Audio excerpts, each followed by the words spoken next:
You're listening to the Femtrepreneur Show, and this is episode 16. In this episode, we're chatting with Parker Stevenson of Evolved Finance, and we're talking all about how to create good financial habits in your business and how to create a sustainable business as an online entrepreneur. Hey guys, it's Mariah.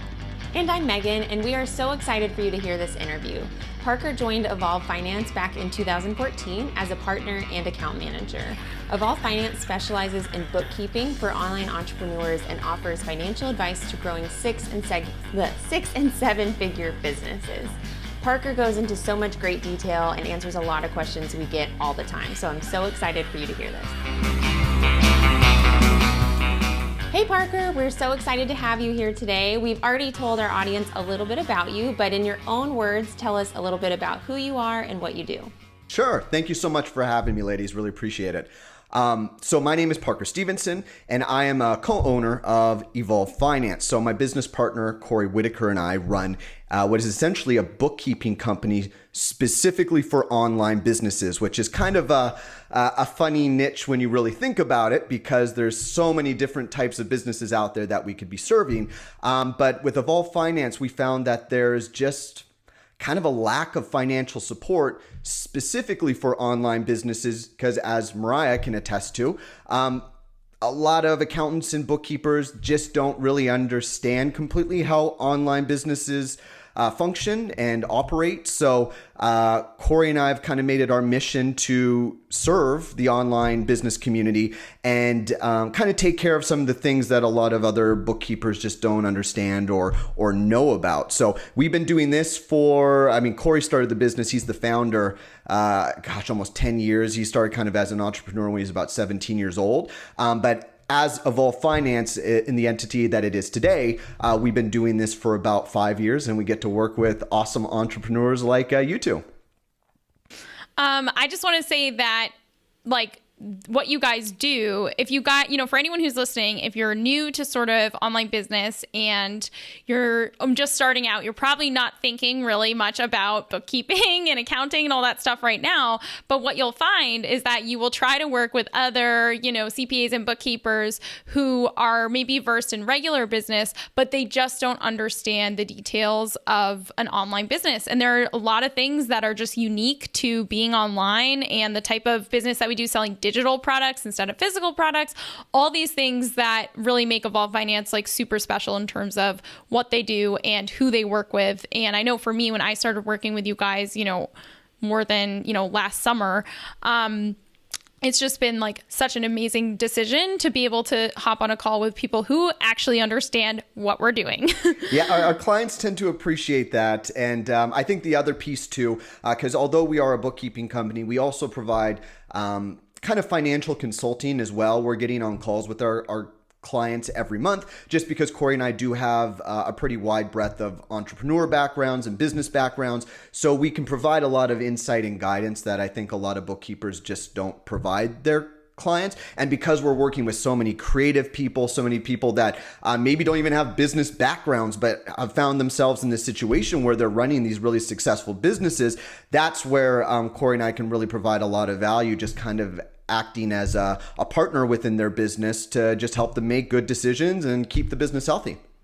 Yeah, I feel like I don't know a lot of other people who hop on a call every month with their bookkeepers to discuss business strategy. Like you and I get on a call every single month and we talk about the direction my business is going in and what we can, we talk about the finances, but we also talk about big picture stuff like hiring team members and what do we want the team to look like, a year out, and what are our launch projections a year out in advance and all that kind of stuff. And I just don't know anyone else that gets to have those kinds of conversations with someone who actually gets the finances. So it's one thing for me to talk to a coach or talk to someone about my big plans for my business. And then it's another thing to have someone that's literally looking at, QuickBooks with all my money and expenses and being like, well, that's not realistic. Or yes, you could do that. Hey, that's I think the fun it's a different part. Experience. Yeah, that's the part we really enjoy. I mean, I don't think until you get to a point where you're making some money with your business, you just don't really think about, I'm going to have to learn how to manage my money. You're thinking about your marketing, you're thinking about your sales, you're thinking about developing your website, you're trying to make sure your product or your service is really good. And then all of a sudden money comes in and you're like, what do I do with this? And that's where we like to come in and help. Yes. Okay. So I'm going to ask you a bunch of questions about that, about what to do when the money comes in, which I think, some of our listeners are there. Some of our listeners are on their way there. But in some ways, maybe people might be nervous about what happens when you earn money. I know for us, we obviously work with a lot of entrepreneurs who want to create online courses. So we get a lot of questions from people who they're making $0 from their business right now. When they launch their course, they could potentially go from making $0 to having a, $20,000 business or more. So it's interesting because we're working with a lot of people who are right now, they don't even think they have a business, but within literally a very short period of time, within a week or what some people would say overnight, they will all of a sudden have all this money that they need to account for, that they need to organize, that they need to pay taxes on. And I think a lot of people that knowing that could happen with their first launch is overwhelming. So I have a bunch of questions about sort of how to do that. But before, I'm going to brag about you a little bit without naming any names, because I don't know. I'm sure that the people in our audience maybe don't know who you are, but Parker and Corey work with a lot of the sort of like online business, famous people that I look up to. I know when I found out about you, I was like, oh my gosh, like I can't believe they work with all these amazing people that I really admire. And I thought it was so cool. And so you really have this sort of like behind the scenes access. And of course, we're not going to name any names, but just you have this behind the scenes look at like the most successful online course entrepreneurs' businesses. And you work with a lot of the people that myself and my audience looks up to and admires. And I just think that's awesome. So I wanted to ask you to sort of kick this off. What do you think are some of the habits or patterns that you notice in the most successful of your clients who are selling digital products online? Yeah, no, that's a great question. It's something we don't get to talk about very often, because you're absolutely right. I mean, we work with all of these very smart, savvy, entrepreneurs. And I think when I think about all the online business owners we work with and kind of what has worked for them, like, and what's the commonalities between all of them has really been like, drive is a big part. And I know it's super cliche, but everyone that we work with, their business is top of mind all the time. There's just that hyper-focused, very diligent, and just doing what needs to be done in order to get to whatever level they're trying to get to. Because we all start from nothing, even just looking at you, Mariah, I mean, 3-4 years ago, it's hard to imagine you'd be where you're at right now. And what a lot of people I think don't realize is that when you see that person that you look up to, you forget that they were, putting the work in early on to build up their audience, to create the products that they're creating. And that's the one thing, I mean, everyone we work with is just really, really focused on their business. They put a lot of time and effort into it. And I think being willing to make that sacrifice is a tough choice for a lot of people. And the people we work with made that choice a long time ago and said, I'm just going to get it done. But the other couple things that I kind of think of as I'm answering the question is a lot of the people we work with, they've kind of elevated their brand. I think everyone starts off and goes, all right, I'm going to put together a website the best I can. I'm going to find, an inexpensive graphic designer, or I'm going to do it myself. And you put something together that's, professional enough to sell. But there is a certain point where everyone we work with kicks it up to that next level. They get that higher end web developer, or they get someone to help them with it. They just get extra help to make sure that when people see their website and they see their brand, they go, this is legit. These people, whoever this is obviously very good at what they do, because, the visuals of any business, I think, is really important and really creates a perception about how good is this person at what they do. And then the other thing I think of is they ensure that what they teach has value. Everyone we work with, I think when a lot of people think about online businesses, they go, oh, they're hustling online, they're scamming, or they're doing something that to take people's money from them. And we, at least from our perspective, I mean, it just couldn't be any further from the truth. The people we work with who are making healthy 6 and 7 figures every year in their businesses are doing so because what they're doing is helping people, and what they're doing actually makes sense. And I think a lot of people, when they're starting out, they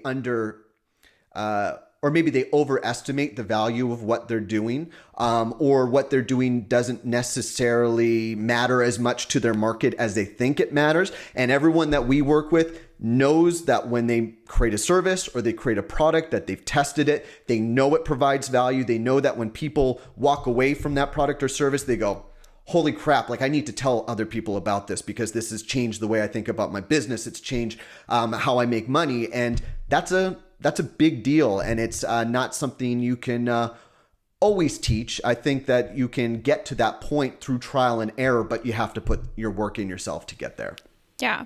I think that's really interesting. Like you said, they kind of started out thinking about the value first, almost like not thinking like, how much money is this going to make me, but thinking about the value that you're going to bring before. And what's interesting is like, I'm friends with a lot of your clients and who are other friends who run other 7-figure businesses, and everyone that I know, and this is completely anecdotal, started their business from a place of like, oh, I'm just passionate about this and I want to help people.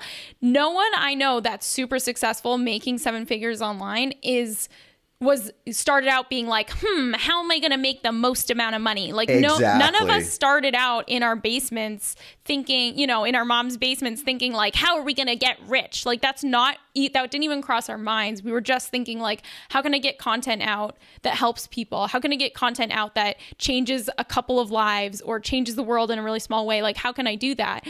And I just think it's interesting to say that like, I always can tell when someone comes at it from a place of just like, how am I going to get this money versus like, how am I going to help the most people in the most valuable way? It's like, you can already tell where they're going to end up because they're coming at it from the wrong place. The success from that standpoint can be very fleeting.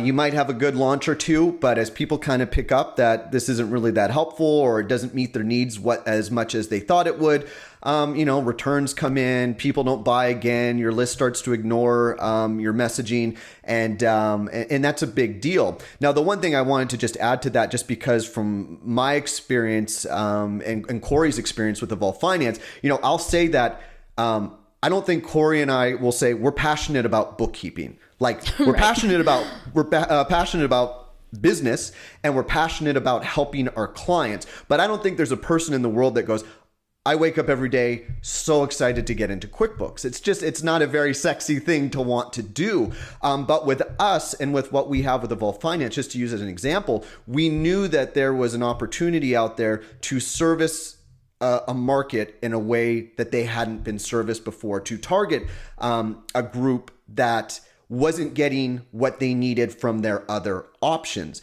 And we went after that opportunity, and more specifically, Corey did many years ago.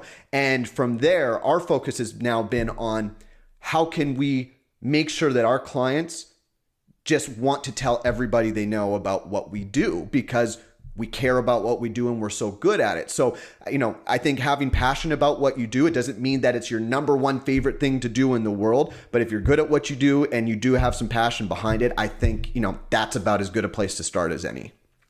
Yeah, I agree. There's always going to be, even if you're doing what you absolutely like, even if you love your business and you wouldn't want to do anything else, there's always going to be things about it that you have to do that you're not super excited about. It's not all fun and games all the time, but it can be pretty fun most of the time. Okay, so I have a question. So I'm going to put you on the spot because you said that I could. So what do you think is something that would surprise our listeners about 6 and 7 figure businesses that happens behind the scenes, whether that's financially or the way that the CEO or owner is running their business? What do you think? Like, I know for me, the reality of running this business now is not what I imagined it to be a couple years ago. You know what I mean? I couldn't really imagine it, but just like, what is something you think behind the scenes? I know for me, I used to look at people running 7-figure businesses and be like, oh my God, that person is a millionaire. And like, that means that like they are living this like millionaire life. But it's like, oh no, their business makes $1 million. They don't make $1 million. Far from it. So it's kind of interesting. I'm just wondering about sort of things that like the reality behind the scenes that might be surprising to someone who hasn't yet gotten to that level. Yeah. I think what you're saying right there. I don't think, a lot of people understand what it costs to run a business. Now, with running an online business, margins can be crazy. And I think for a lot of people who are maybe more involved in classic businesses, like for instance, I worked for a large corporation. We're sold sporting goods products, and margins for something like that versus margins for an online business are very, very different.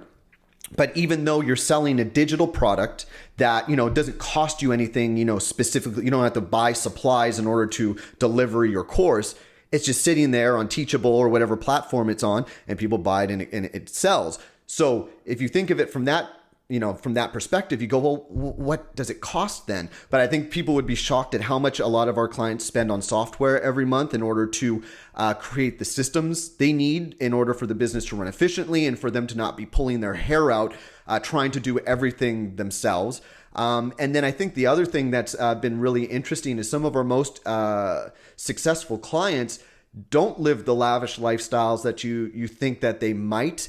A lot of the times, they're putting money away and they're being very careful with how they're spending money. That doesn't mean they're not willing to invest into their business. But a lot of the times, they're not making this money so they can go out and buy Bentleys or so they can go buy their vacation homes. They're doing it because they're absolutely thrilled to be helping people every day and to be able to talk about something that they're passionate about, whatever it may be. And the money is kind of the benefit, but it doesn't seem to be their main motivator, which I think would surprise people because we all want to make more money, obviously, but there's just more to maintaining. It's one thing to get to that 6-figure mark.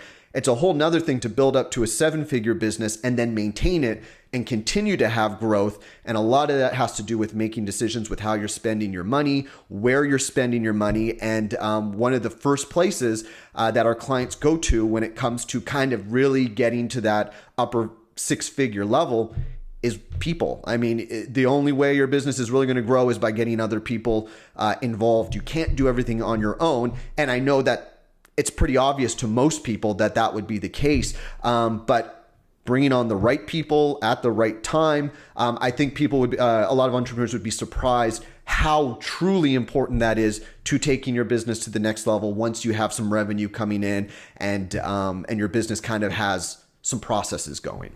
Yeah, you could wait too long and it could potentially, I think some people are like, well, if I have to give someone else $2,000 a month to help me in my business, I'm losing out on $2,000. And they only think about this, I'm losing out on something or that's mine. But the most successful people are just like, oh, well, that person is going to help me make $5,000 and it's going to cost $2,000. Or just realizing that it isn't.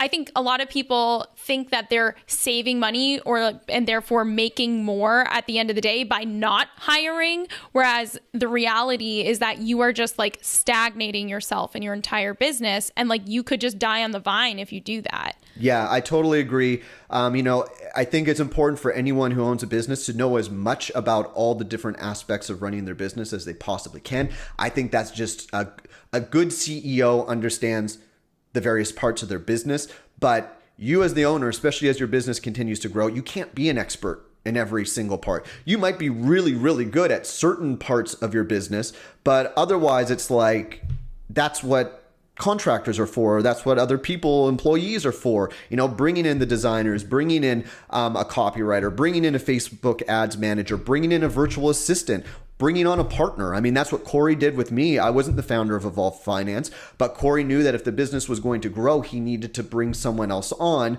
that had the skill sets that would allow the business to grow. So he took a sacrifice in terms of what he would be making himself in order to bring somebody on. And that's why I think a lot of people don't always understand how much their personal finances can affect their business's finances, because if you have a lot of personal expenses to cover, then that means the more money you need to take out of your business to pay yourself. And especially early on, the more money you pay yourself, the less money you have to put back into the business in order to, keep your email list growing, in order to get the software items you need, in order to hire the experts, in order to help you with the various parts that you need help with. I mean, that's a big deal. So I love what you're saying. To me, I'm kind of hearing that you're explaining that of your clients, some of the most successful ones are almost like personally frugal and business wise, though, not afraid to invest. So it's like on a personal level, you're frugal and you're not just spending everything you make. It's not, you and I have this conversation all the time, Parker, on our own coaching calls about like how, the kind of seeing people that you're like, are they just having a business just to like have boats and have a life, like have this like lifestyle where they're like traveling all the time and they're just like not working and they're like doing all this stuff. And I'm like, they seem to be taking, 90% of their profits and spending it the minute they get it, versus people who are like on the personal side, very practical and frugal. And on the business side, though, very much willing to invest and not, it's almost like being like personally frugal, but not on the business end. Yeah, no, I think that totally is true for a number of the entrepreneurs we work with, because when you are relying on your business to provide your living, and if you get to that point, which I know some of the listeners aren't going to be there yet, maybe they have some side income coming in, but until you make that jump to knowing that your business and the things you do within your business are going to fully support you from month to month. For most people, they go, okay, that's a very sobering thought. I'm going to make sure that I am managing my money appropriately, because some months are great. Some months are not great. You don't always have consistent income. And that's why it's so important to make sure that you're not just taking every single dollar out, because there's going to be things you need to do to prepare for your next launch, or there's a million. I mean, I could talk about a million different things that you could be doing with your money, but that everything's going to be relying on you and your team to keep the business moving forward. And so there's always, I think, that little fear in the back of your head that goes, all right, I'm not just going to dump the business checking account into my checking account and go take a vacation for 6 months in Europe, because when you get back, you got to build that back up. You're going to have those expenses waiting for you that are happening on a monthly basis. And again, I just think that once you rely on yourself to make your income every month, I think you just naturally get a little more conservative, because you just want to be careful. You want to keep the business going and you want to keep the business healthy. Yeah, absolutely. And like you said, keeping it so separate. I know in our conversations in the past, you've explained how like the most successful people are keeping their business finances extremely separate from their personal finances. Like you said, you're not like your personal checking account looks very scant compared to your business checking account, as it should, because, and I know you've explained that that's kind of the mindset to have in terms of growing your business and not getting caught up in like, oh, I have all this money to spend, but really separating yourself. And I think if you're a solopreneur or you're a small business owner or you're just starting out, you are your business. And it's hard for you to think of it as a separate entity. But I know for me, one of the biggest shifts that I've gone through, again, that's the name of your course, which we'll talk about. It was a nice drop there. I appreciate that. Yeah. One of the biggest shifts for me has been realizing that I am not my company. Like Mariah, even though like whatever business entity we are, I am not personally my company, and the money that I earn, I get paid a paycheck like a normal employee. Like I get a paycheck like an employee. I do not go in and say, oh, look at all the money I have, and realizing that money in my business accounts belongs to something bigger than me. It belongs to a vision. It belongs to a company that is growing. It belongs to its own organism that I only have some level of control over. And it's bigger than just like me. It's not, and I think the biggest shift you can make is thinking of it, it's not your money. Like it belongs, if you're a serious business owner and you want to grow a company that lasts longer than 2 years, stop thinking about it as like, that's mine, that's my money, that's being taken away from me. Just realize that all the money you make for your business, once your personal expenses are covered, like it's there solely to grow the business. Yeah.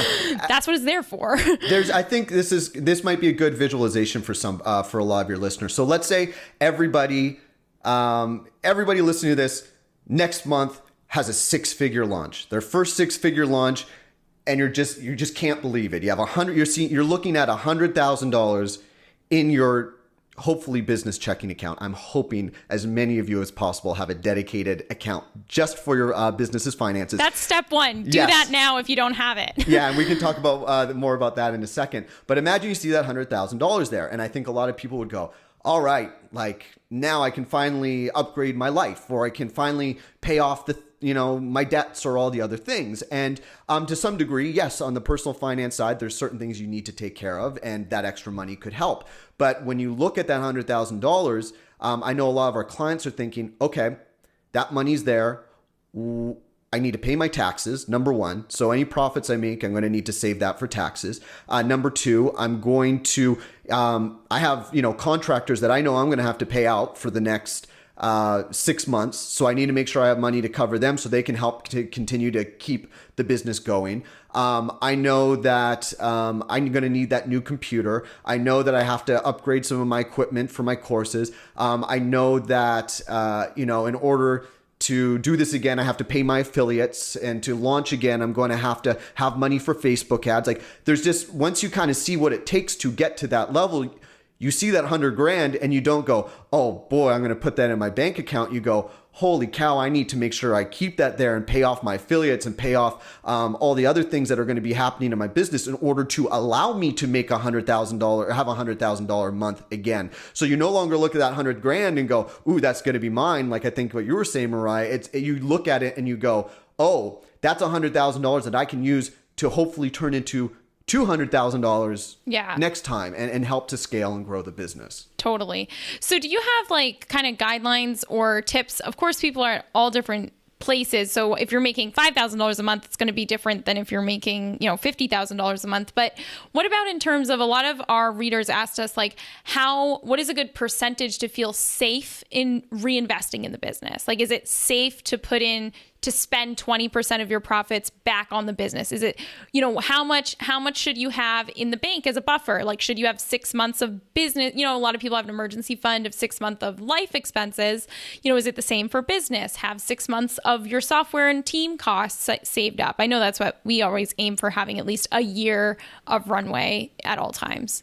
Yeah. I mean, honestly, I think a lot of people would love, because we've been asked this question quite a few times. And I think, and maybe some bookkeepers and accountants do have a percentage. I don't think it's reasonable to have a percentage, because everybody's situation is different. If you're just starting out or you have an established 6-figure business already, it all really depends. And that's where I think having your personal finances under control first, so you know what you at the very minimum need to cover personally. If you know you have $4,000 of expenses every month and your business is only making $4,000, well, that's going to be a tough, like, how do you tell someone, put 20% back into your business? That's a difficult call to make. So Right. That's why it's important for you to know what you need to make, and then also be very clear on what is actually driving your revenue. What activities are driving the revenue in your business?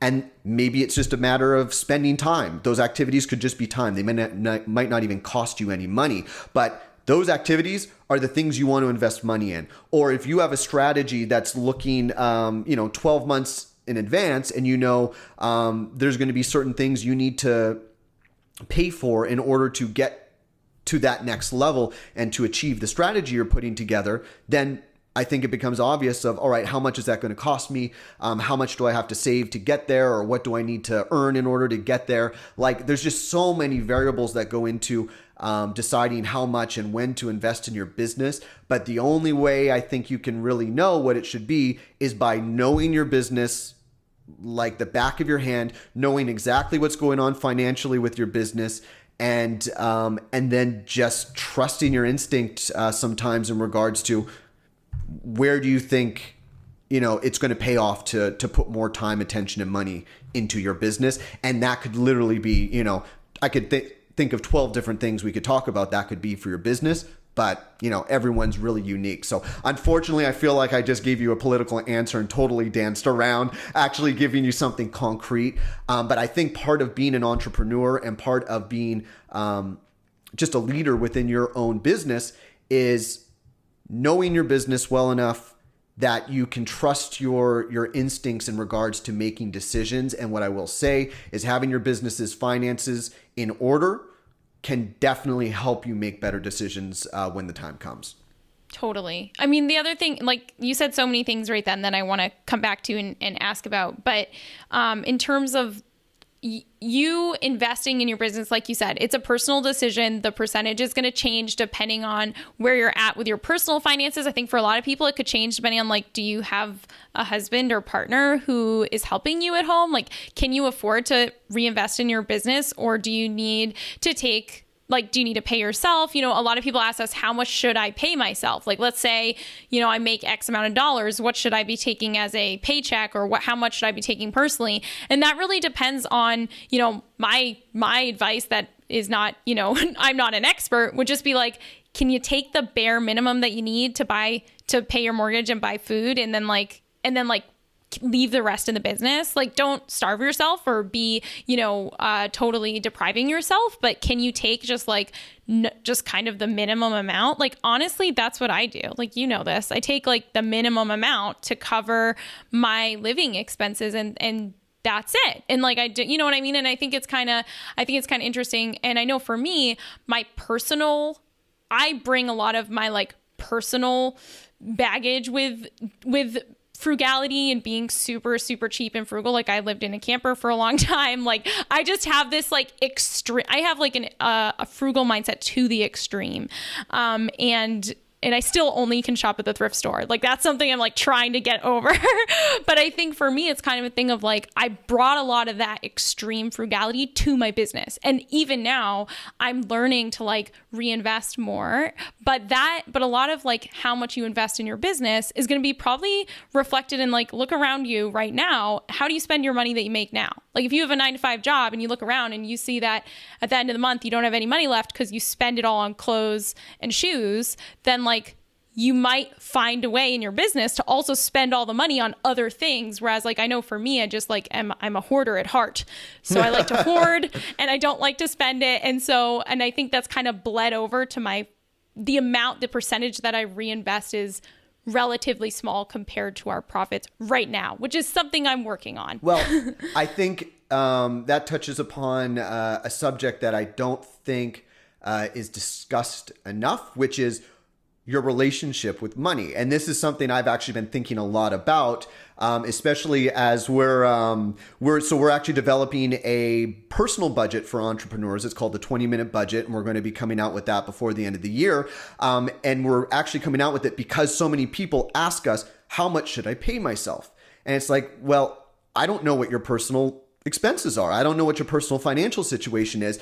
And most of the time, most people don't really know their personal financial situation. I remember when you told me that you couldn't be my personal bookkeeper, and I was like, but what am I going to do? How? You were like, Mariah, you need a budget, get Mint. And I was like, I don't know what to do. Well, luckily for you, I don't think, I don't think spending money is your issue. It's more maybe enjoying it more sometimes, because I think there are extreme ends, and I think that's something you need. Every entrepreneur needs to be honest with themselves about. And I don't think, at least in America, we're very comfortable with talking about money and how people spend it, and we don't want to be told, no, you shouldn't spend your money on that because I can do what I want. And absolutely, you can do what you want. But I think that some people, depending on their background, might have more of an instinct to want to spend, and because they feel like, I deserve to have this, and they're more willing to go into debt or more willing to go above their means. And then there's other people who might be coming from a place of, I don't know if I'm going to have money again, so I'm going to put it all away and never spend any of it because I'm terrified that I'm never going to have money again. And I think that's something we don't think about as people and how it affects our financial situation, because I do think that there's a happy medium. It affects every decision, is like, it does. This like, and it comes from, and it's like you said, it's like, it's affecting my business now today. And it's something from who knows when, who knows where these kinds of thoughts came from.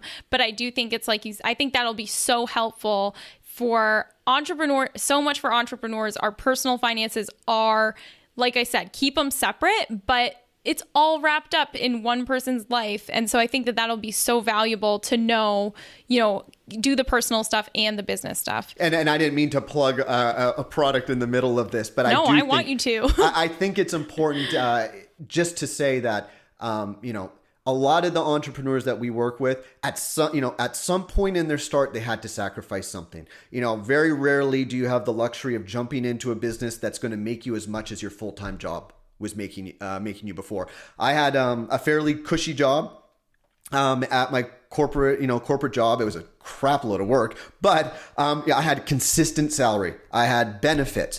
And when I came on with Corey to work at Evolve Finance and to be his business partner, I took a substantial pay cut in order to help build the business up to where I could get my finances back to at least close to where it was. And it took some time to get there. It didn't happen in a month. It took us probably about anywhere from 6 to 12 months to kind of work our way up, which actually felt pretty fast at the time. But I knew that if I wanted to get to where I wanted to be, if I wanted to have a lifestyle that I wanted, if I wanted to earn more money down the road, I was going to have to take a sacrifice now. And a big part of the reason I could take a sacrifice is my wife and I have we keep our expenses under control, and we've saved a lot of money because we want to have flexibility. And for me, having financial flexibility feels a lot better than having a lot of things that I'm having to pay for on a monthly basis. And whatever you decide is fine for, it's your right to choose what you want to spend your money with. But I will say that making those sacrifices and even being a little frugal at times is going to be an advantage in regards to making the transition from a full-time job to, having your business support your lifestyle. Yeah. I mean, I just appreciate you being real about that, because I think a lot of people, the idea of like, oh, you're going to have to make a sacrifice. You're going to have to not pay for that. You're going to have to get rid of that monthly expense. You're going to have to like not go out to dinner every week or whatever. And they're just like, what? No, like I'm doing this for freedom. And it's like, can you say no to that for 6 months to give yourself the runway and the freedom so that after that you can, people always say like, entrepreneurs will do what people won't so that they can have the life that people can't. And it's like, are you willing to do that for a limited temporary amount of time so that in the future, you can have like this way better life?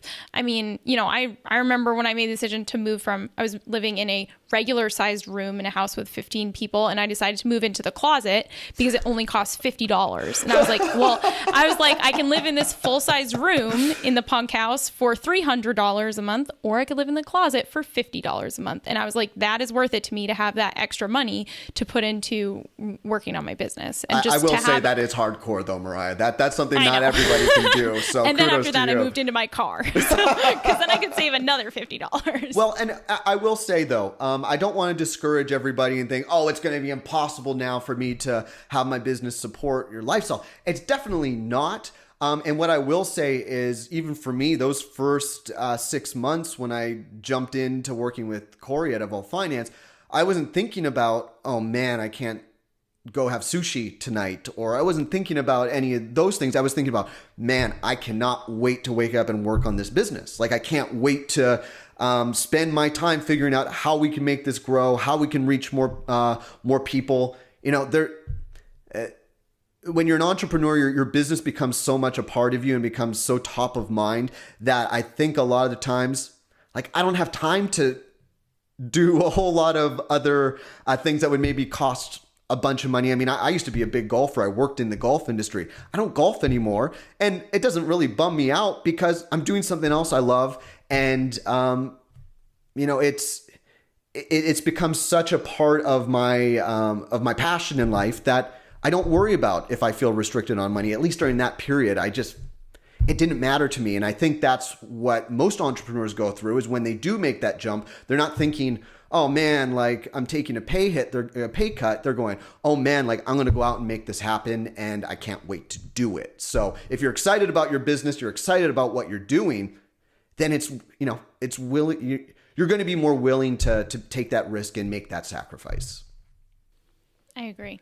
Like you're not even thinking about like the lifestyle stuff at that point. You're just like freedom. Yeah. That sounds better than anything else. It's the big part for me was, not wanting to have to work for somebody else and have all the politics involved of working in a big company that I'm sure so many listeners can relate to. And to me, that was worth taking a financial hit temporarily in order to have more control over the decisions I made with, my work.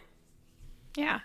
So in terms of like making investments in your business, are there some things that you've seen people, that you kind of feel like these are good things to invest in, whether it's like hiring people, usually just kind of trends that you notice with your clients of like in general, obviously everyone is super unique. And one of the things I think is cool is that like you'll see some of the clients that you work with, they'll invest in one thing and it works amazing for them. And then other people try the same thing and it's like, doesn't have the same result. Yeah, absolutely. But like in terms of, do you see like hiring people or Facebook ads, or like what is something that people should kind of be thinking about for like investments that they want to kind of save up for?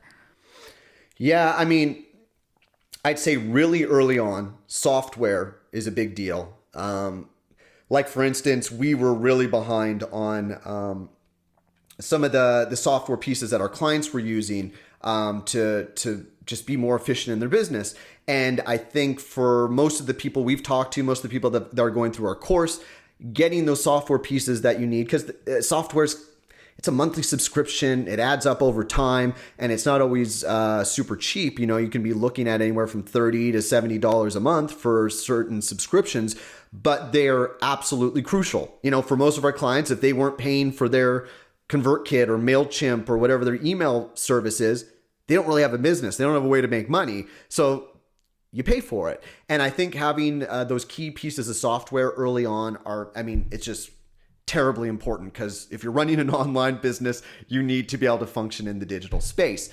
Outside of that, once you kind of have your systems in place, the next step then is going to be to hire contractors, whether it's having someone to build your website, whether it's someone to help you with copy, whether it's getting that Facebook manager, that virtual assistant to help you to not have to manage every single task in your business. I think that's kind of the next piece. I mean, even a bookkeeper is something we always recommend early on, because you can find, affordable bookkeepers and get them to get your finances under control. So people and labor are really going to be the next piece, because with an online business, it's not like you need to save up for TV ads during the Super Bowl in order to get your business out there.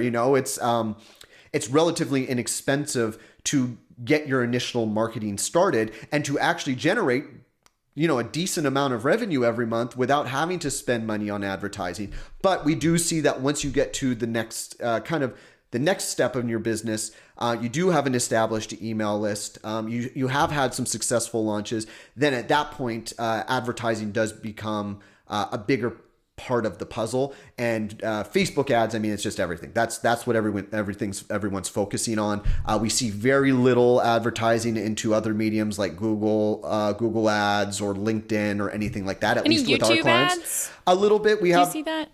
We do see a little bit of YouTube ads. We have a couple clients who are kind of YouTube experts actually, but even there, it's still not as big a deal. Yeah, I will. Megan and I want to know them. Well, and I think it's going to change. I think we're going to see a lot of, just because Facebook is getting really expensive and has become so popular, I think we're going to see other avenues in terms of where people are going to spend ad dollars. But I'd say software to start, your contractors and your labor will kind of be your next deal. And then once you kind of have a team in place and you have a good cash flow going, then advertising of some sort in order to grow your email list even faster, get even more conversions on selling your product or service. Facebook ads or whatever advertising you decide to use is kind of that third step of investment. I love that. That's like so clear and something I've never seen articulated before. And literally the number one thing we get asked all the time is just like, what order do I invest in things? And I think that is so clear and easy to follow and makes so much sense. Awesome. That's awesome. No, and I think, like you said, and not just saying this, but the first person that I ever hired was like a bookkeeper or a CPA. So like you would want to, the first money I really spent on like paying someone to do a service that I wasn't doing myself was for someone to help me with bookkeeping and taxes. So I think, if you're starting out and you feel stressed, I got to tell you, like the reason that we started working together, and you know this, I don't know if our listeners know this, was that I was at a place in my business that I was so terrified of how much money we were making. And I was terrified of making more money because I didn't have any systems in place for keeping track of it, or for or for like seeing where it was coming from, and it's all these different products. And like, I felt so, because I had zero financial organization, and nothing was being like tracked or like, for taxes and like labeled or anything. Like, I just had no bookkeeping at all. And it was actively holding me back from wanting to make more money. It was like this like weird thing of just being like, I'm terrified if this next launch is really big, I'm terrified of that because like I have no way to handle this or manage it.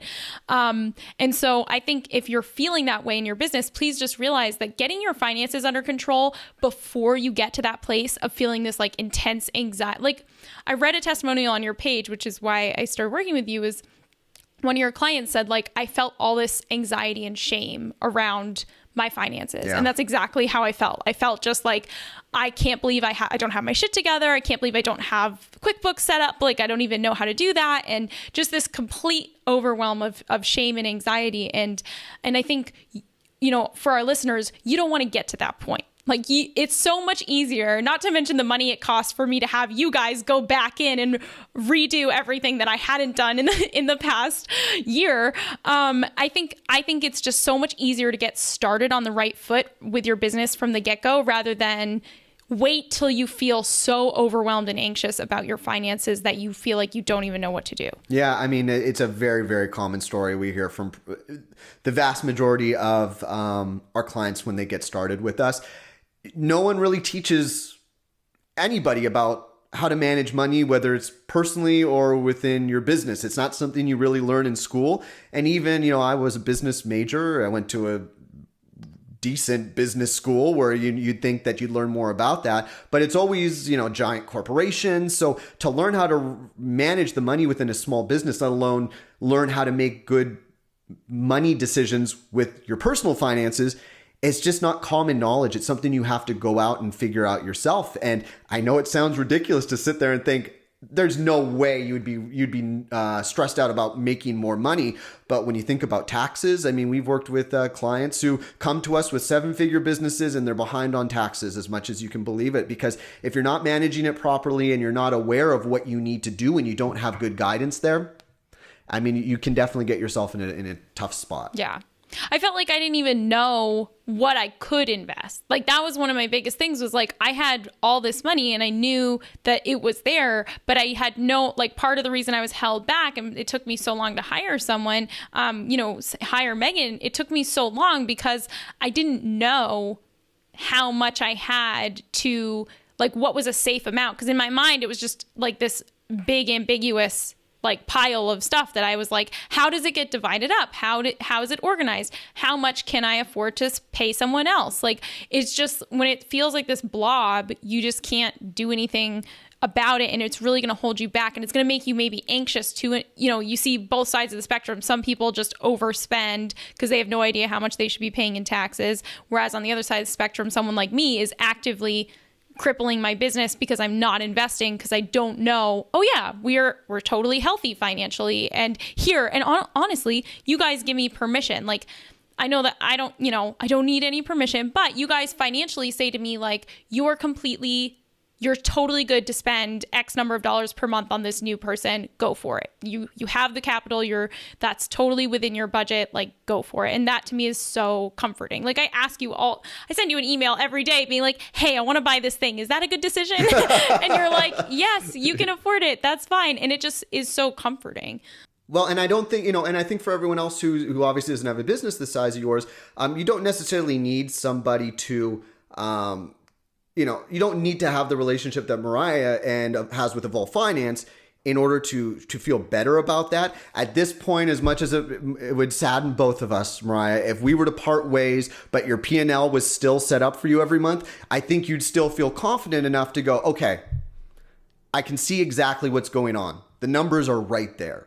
And I think for a lot of people, especially entrepreneurs, they they think the finance part of their business is like voodoo magic or something, and they think it's going to be overly complicated, or it's beyond what they're capable of, and literally is adding and subtracting, and it's putting some numbers into the right categories. Now, there's obviously more to it than that, but when you sit down and you have someone who knows what they're doing, show you how to look at your P&L and can, again, this is why it's important to have a bookkeeper who knows what they're doing and you not do it yourself, is because once they organize it for you, which is kind of the tedious work that you honestly shouldn't be doing anyways, you have other things you should be spending your time on, and it's there, well, then it becomes a lot more obvious, because money in a business is a very fluid thing. It's coming and it's going. And so it's hard to, like you said, feel like you have a very concrete, visual or concrete understanding of, this is what I have right now. This is what's going on right now.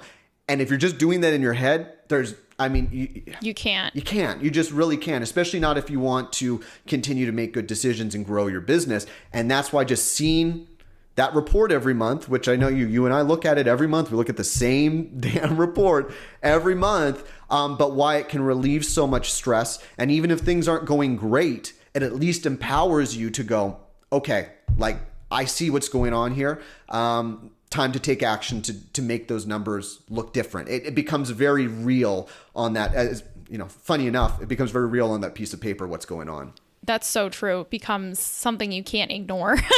And I think that's really good for a lot of people. And the other thing too is, like, when you're looking at it on the piece of paper, it helps us make good decisions about the future. So one of the things that, we talk about is, like, looking at the numbers, and we have multiple products, and saying, like, look, 2 of our products are accounting for 90% of our entire annual revenue. Like, 2 of our products are making 90 something percent of our revenue. And then we have these 4 other courses that are just, like, bringing in a very small, they're bringing in money, but, like, such a small, tiny percentage compared to our main products.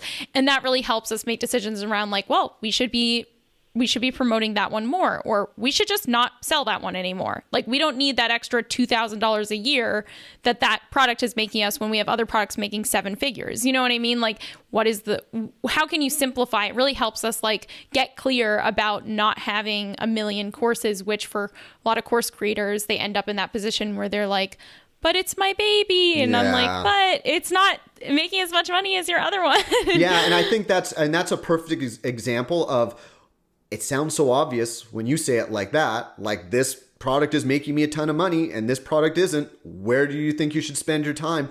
But again, until you see it in front of you, it sometimes isn't very clear. And I think, again, a lot of entrepreneurs think guys like Corey and I are sitting there crunching numbers and doing crazy equations in order to get these deeper insights into our clients' businesses. But it's not what most people think. It's just a matter of giving yourself the opportunity to see it, which is where most people never get that chance. They never really get to see what is actually happening with my money. They might have their little spreadsheet that they put together every month to kind of track things. But until it's done right, or someone's showing you how to do it, you're just only going to know so much about your business. Yeah. Absolutely. So let's talk about cash flow for a second.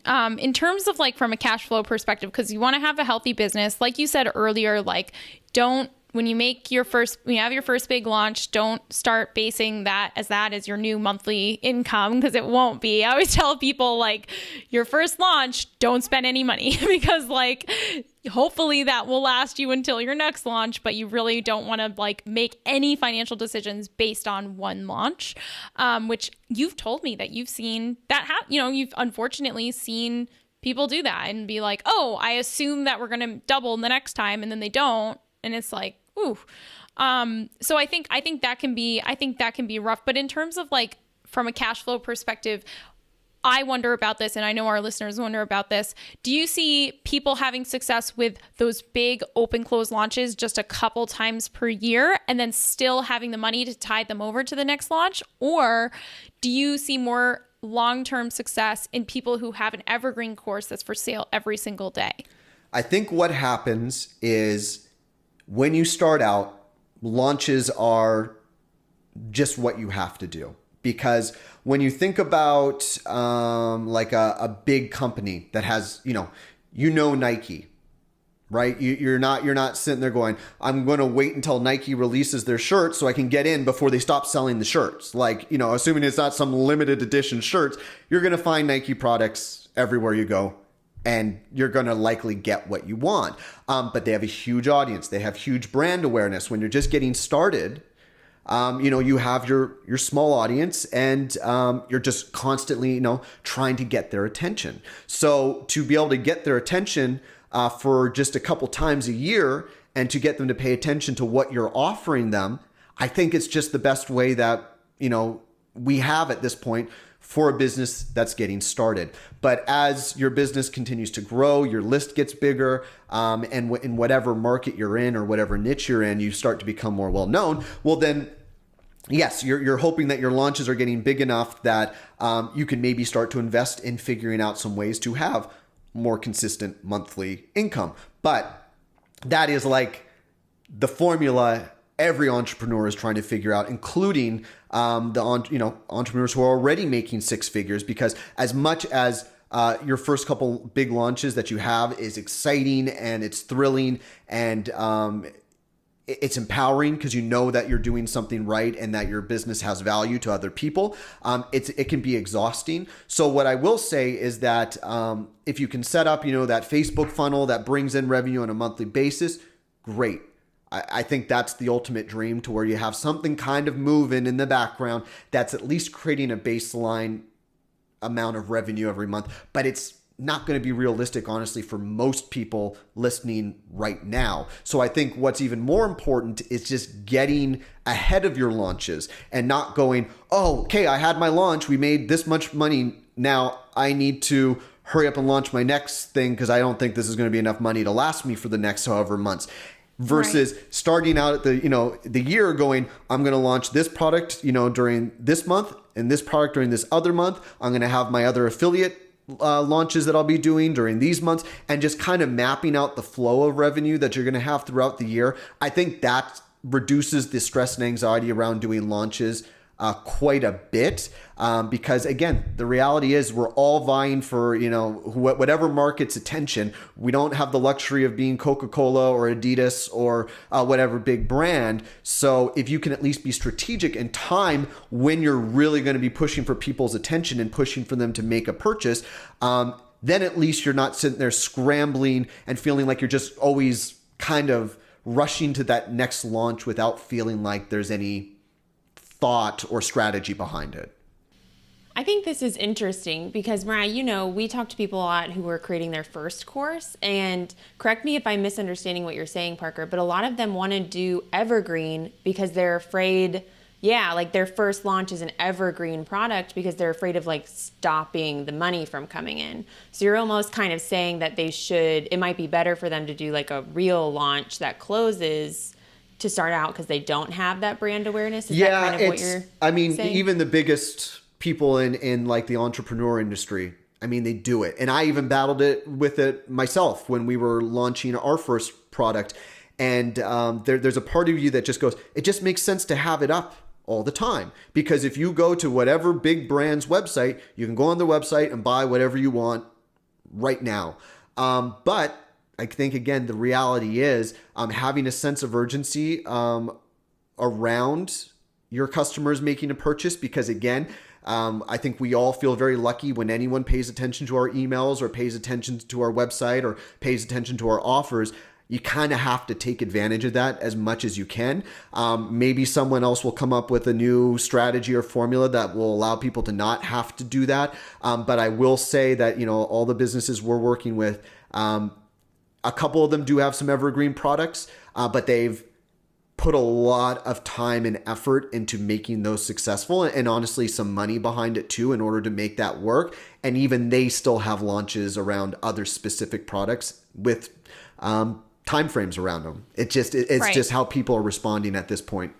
Totally. I also think like with the evergreen stuff, people don't realize, when I was at a conference a couple months ago now, but where talking to some of the really big players, like the guy that does Facebook ads for Tony Robbins, like talking to those people who, do really work with really intense clients, and saying that like the code on Evergreen products, like cracking the code on Evergreen products where you're sending Facebook ad traffic to an Evergreen funnel is just like so hard. Like I know people who are making 8 and 9 figures in their businesses that are just like, that is the hardest thing. And I still don't have it right. Like I still haven't cracked the code on an Evergreen funnel. They're like, I am making 9 figures and I still need to do open close launches because we just can't make the same revenue with an Evergreen offer. And that's with and you need an enormous, these are people who are spending $10,000 a day on Facebook ads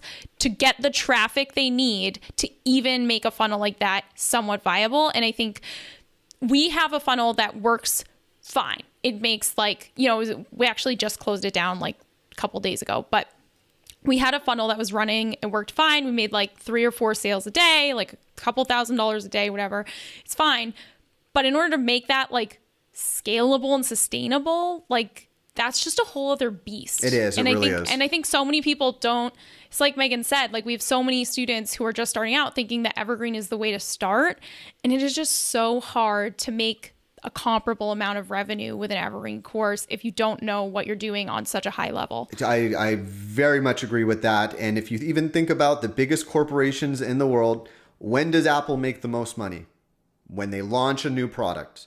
And what happens is that product will reach a life cycle where the amount of unit sales they're making, and for most companies, Apple's kind of unique in the sense that they don't really discount their products, but as a product kind of reaches the end of its life cycle, it's usually being heavily discounted in order to get rid of inventory. And obviously we're talking about physical products here. Digital products are a little different, but I say this because even the biggest companies in the world have to launch products. They have to launch something new. They have to get the market excited about what it is they're selling. Now they might have it evergreen after that because again, they're huge brands, but I think that just the same goes obviously for the online world.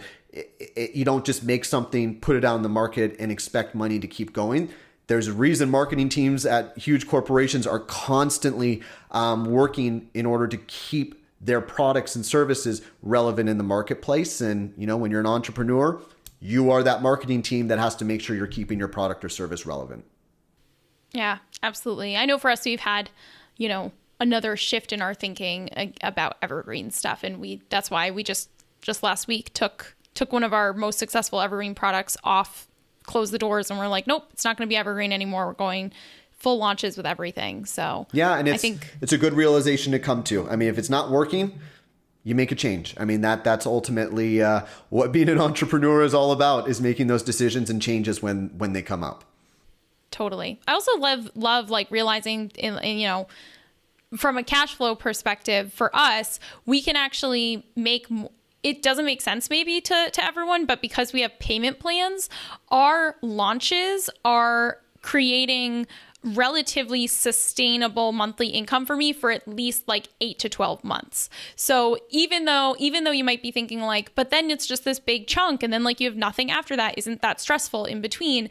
The way that we've really felt super comfortable with that is that we have payment plans that are anywhere from 6 to 8 to 12 months. So we can say, oh, well, we have, $100,000 in MRR between now and next year to play with. Like we know that we know that at least, a percentage of those, we might have 3% drop off or something of our payment plans, but we know that the majority of it is going to be consistent. And so for us, it kind of makes the open close launches still have consistent cash flow. It's not like you're getting all the money right in one big chunk. It's spread out with the payment plans. The reality is, if you're selling digital products, you're going to have peaks and valleys with your sales. With our business, right now, 90% of our revenue is coming from our service. We're a bookkeeping business. We have clients that we service every month. They're paying us every month.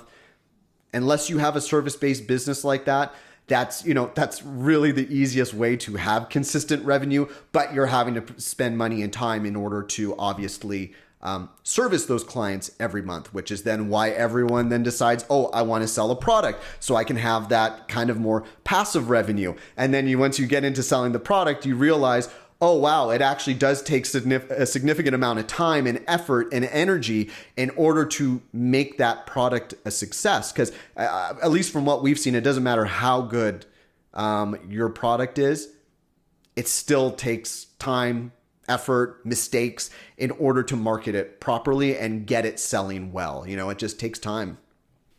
Yeah, absolutely. Speaking of mistakes, what do you think are some of the biggest mistakes and pitfalls that you see people making with their finances to avoid, especially people just starting out in the beginning? Yeah, so there's just one that just drives Corey and I crazy. And it's actually the first lesson in our course, The Shift. And it's just combining your personal and business finances and just having it mixed together. If I don't want to make anybody feel bad here, but if you right now have one checking account where all your personal expenses and all your business expenses and business revenue are coming into, you're making your finances overly complicated. And I can say this because that was Mariah's situation when we started working together. And that was like bad. The first thing, the very first homework item I gave you was, Mariah, we got to open another bank account. You're going to separate this. Let's do this. Let's open up that business account. And the reason that's so important is it's important from a liability standpoint. It's important from a tax standpoint in order to make it easier for your accountant to actually file your taxes for you. And then if you want to actually get some of this financial clarity that we've been talking about and being able to see what's actually going on with your business's finances, having your finances mixed together with your groceries and your Amazon purchases is going to make it really difficult in order to track what's going on. So if there's one piece of advice I'd give everybody here is, even if you don't have a business entity, and even if your business isn't really making money yet, even if you're just spending money, most bank accounts are going to let you open up a second checking account that they're not going to force you to have a deposit going into every month, as long as you already have one bank account with them. So create a separate bank account and just have all your business expenses and revenue go into that account, because it's going to make it so much easier to manage your cash flow and just see what's actually going on with your business. Yeah, put a couple $100s in it and start, just be like, this is the money I have to start my business and pay for, ConvertKit and Squarespace every month. Yeah, exactly. For sure. No, I think that's super smart. And like you said, it was something that I was confused about for a long time. I was just like, I don't get it. I'm one person. It's all me. Well, you're not the only one to have ever done that. We've had many clients, again, making six figures already, who have very healthy businesses, who are still running everything out of one bank account because it just happens so fast. All of a sudden their business blows up and they're like, okay, I need to do something. Who's that Evolve Finance team again? Can someone give me their contact info? And right. And then we come in and we help. Okay, so I want to talk about The Shift, and I want to talk about some of the sort of what are the sort of financial basics that someone who is feeling overwhelmed, feeling like they don't know where to start, they financially just it doesn't make sense to them. Like, this is me, it just doesn't click for me.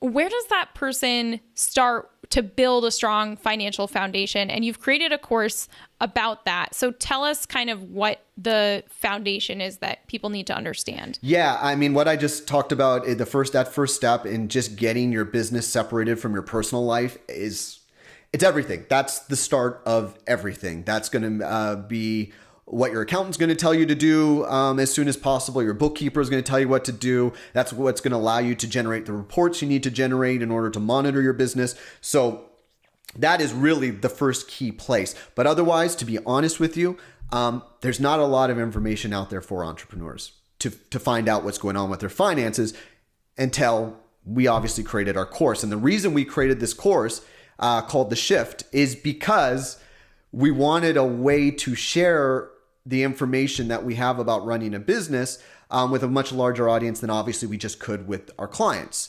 And I'd say that, the first place everyone would want to go to, even if you're not interested in our course, just get an accountant. work with an accountant. There's still like people who have businesses and are sitting there going, I'm going to use TurboTax. And it's like your taxes are going to be more complicated than that, especially if you own a house and you have kids and you have this business, or maybe you have two side businesses and you have other income. It's like you're doing yourself a disservice by not spending the extra money to get an accountant involved in your business. So that's, one of the first places you should be looking for financial advice, because that's really typically been the only option most entrepreneurs have had. But what I will say is that our course is really the next best thing in order to learn how we manage the finances for the clients we work with. And that's not about trying to teach you how to do your own books. We do not teach anyone how to do their own books. We do not recommend it. Right. So how is it different? Because I almost feel like you still got too excited there. You still want to have the financial foundation that's in the shift, even if you hire a bookkeeper. So what's the difference between the stuff that's in the course that's like setting the sort of foundation for understanding your business versus still paying someone to do the nitty gritty stuff, but you still need that financial foundation? Yeah, absolutely. So it's going to it's going to go through what you should be asking your bookkeeper to do and how to get your bookkeeper to set things up in a similar way that we do for our clients. Because every bookkeeper and accountant kind of does things in their own way. And unfortunately, they're not always things that are in your best interest as the client. It's in their best interest in order to file your taxes. So that's why we show everyone who goes through the course how your bookkeeper should be setting up your P&L so you can actually read it and you can actually understand it. And we go through how to understand a P&L and understand the numbers that are going on there and what all the categories Tell us mean. What a P&L is, in case they don't know. Yeah, absolutely. I always make that assumption, so thank you. So a P&L is your profit and loss statement. It's like the end-all be-all of financial reports. I mean, executives all across the country at major corporations are looking at the P&L for the company, or even just for their whatever portion of the business they manage, whether it's marketing or operations or whatever it might be. So the profit and loss statement is the report we use with our clients every month to see what's going on with their finances. And really, for most small businesses, that's really the only report you do really need outside of maybe generating sales reports from your CRM or something like that. But ultimately, that report and getting that report set up and getting your bookkeeper to understand what they should be doing for you and how to set up your report for you, I mean, that's half the battle. And then from there, we talk about what you should be expecting from your accountant. What should your accountant actually be doing for you? We go through and we talk about how you can actually save money on your taxes, especially through business entities. What your business entity options would be. We talk about how to budget and plan for the future and just make better decisions for your business based on the numbers you're seeing. So there's 7 modules full of a ton of information, and it's all related to you as an entrepreneur, rounding out your education and your understanding of your business, because we all go into this forced to learn to become sales and marketing people and don't really think in the back of our heads that, again, I'm going to have to understand how my money works and how to understand how the financial side of my business works. And that's really where we hope that the shift will fill in that gap and allow entrepreneurs to kind of set up this part of their business in a more responsible way. Yeah, I'd also say, like, if you're planning to start your business, whether you already have a business or you're planning to start your business, you don't want to get to the point that, me and so many of your clients get to, where they are already so deep in a hole that they regret it. Like, you know what I mean? It's like, even if you don't have a lot of revenue yet, this is really good stuff that you need to learn, because you want to learn it so that you can make educated decisions going into your business, instead of turning into someone who's, 6 months later being like, I really wish I had made that different decision 6 months ago about how I registered my business, or I can't believe I filed my taxes and I totally did not save that $10,000 that I didn't need to pay in taxes, or like all that kind of stuff can be avoided. And I think that applies whether you already have a business or you're just starting about thinking one, and you want to do it the right way from the start, so you don't end up in like a hole like I did. Not like a financial hole, but just like a mental hole of feeling like out of control with my finances. Yeah, absolutely. I mean, the sooner you learn this type of stuff, the more valuable it will become as your business continues to grow, and the easier it's going to make your business to manage as it grows. Because if you can set up a solid foundation for your business now, because the course isn't just about taxes. Again, it's about understanding how the money side of your business works, because I promise you, if your business isn't making money now, as soon as it does, you need to, at that point, understand how to make confident and responsible decisions with the money that's actually coming into your business. And you can't do that unless someone can show you how to do it or explain how to do it, or you can make mistakes like everyone else does and learn the hard way. So that's really why this course is available. So hopefully less people will have to learn the hard way. Yeah, absolutely. No, and that's why that's why I want everyone to know about it. I'm like, don't do what I did. No, I think that's awesome. So we're getting to the end of the year now, and I'm wondering if you have any tips for our listeners about how to plan effectively for a financial new year. And I know you have a planner, sort of projection sheet that people can download and use, but just really quick, what do you think are some of the things to remember when you're planning the next year, the financial year coming? I think just sitting down and actually doing anything to plan for next year is like 10 steps ahead of pretty much everyone. So now is the perfect time to take a step back, because I think for so many of us, we get so caught up in the day-to-day of our businesses, the hustle of, trying to get that next email out or that next blog post, that we very rarely take a second to think about, what am I trying to build? Like, what is my ultimate goal here other than make as much money as I can? To us, make as much money as I can is not an acceptable answer. That is why we created this really simple tool that forces you to sit down and think about what is your revenue generation strategy. Now, obviously, I'm not a marketing guru. That's why everyone goes to Femtrepreneur to learn about this stuff. But we can tell you that there are certain things you need to be thinking about when it comes to setting your financial goals, because it's not about just going, hey, I'm going to have $1 million business next year because that's what I want to have. Well, everyone would love that. What's your plan to get there? And is your plan actually realistic based on where you are right now with your business? So the tool we have is a simple spreadsheet. It comes with a video that you can watch. We walk you through how to use it. And the goal of it is to make you to sit down, think about where your money is going to come from next year. When is it going to happen during the year? So that way you can think strategically about what activities you need to be engaged in within your business in order to reach the targets you're setting for yourself every month.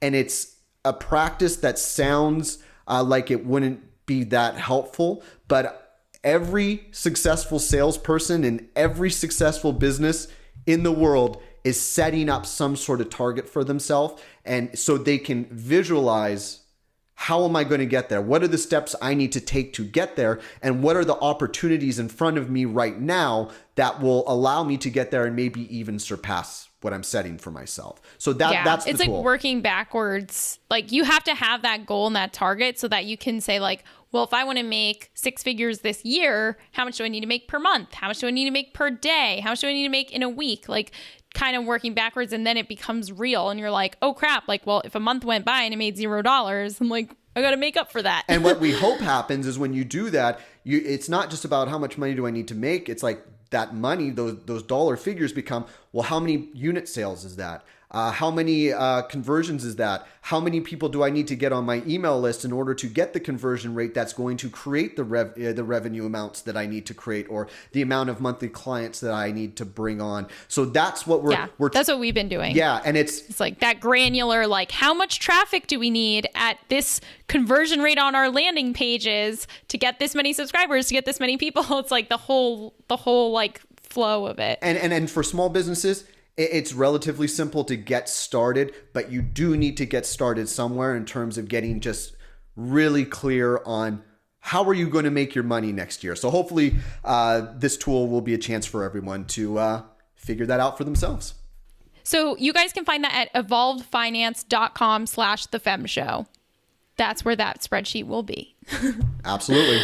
Okay, so we're gonna start to wrap this up. This has been super, super valuable. We always like to ask people as we sort of see so many successful entrepreneurs, but I'm curious about what you are struggling with right now. What we are struggling with right now is building our audience and creating content that's actually going to be of interest and engaging to them. Because we've been very lucky. Evolve Finance has grown through word of mouth for our service side of the business. And we've kind of been a secret in the industry. So now we're trying to step out there. We're trying to reach more people. We're trying to sell our courses, which, by the way, we went through a Launch Your Signature course, and it was insanely helpful for us in so many ways. But now we do have these courses. We do have these different ways to reach everybody. And I think our challenge right now is finding the time in between servicing our clients, which is our number one priority. And which honestly is, I think, it's very similar to a lot of the people listening who have full-time or part-time jobs and are trying to get their business going. That's kind of like this new revenue stream for us with our courses. So building our email list, creating content that's going to be interesting to people, and just going, creating our funnels and all that has been, it's been a lot of work, but definitely learning a lot about all that right now. Yeah, for sure. I like that you said that it's basically like it's like your side hustle to your business. And I think a lot of people who are service providers can feel that. Like, this is like the course becomes a little side hustle until it can be more than that. Yeah, exactly. And we are going to be doing a webinar about all this stuff to go into even more detail as well. So you guys can get the link to that in the show notes and below this video, so that you guys can learn, step by step, all the stuff that we've been talking about. So we also always like to ask, what do you think is going to be the next trend in online business or online courses? Do you anticipate any sort of predictions for the direction that things are going in the next couple of years? It's so tough to predict what's going to be going on online, just because the internet itself feels like it's changing constantly. But I do think that, as we were kind of discussing earlier, advertising is going to, I think, change a little bit. I wouldn't be surprised if in the next year or two we start to see some other avenues or other channels for people to market through, like it could be YouTube videos or LinkedIn or whatever it could be, start to pick up traction. So I wouldn't be surprised if we start to see a lot of focus on learning how to find these other channels in order to find your audience, especially, again, through Pinterest and Instagram and all the other various ways we can do that.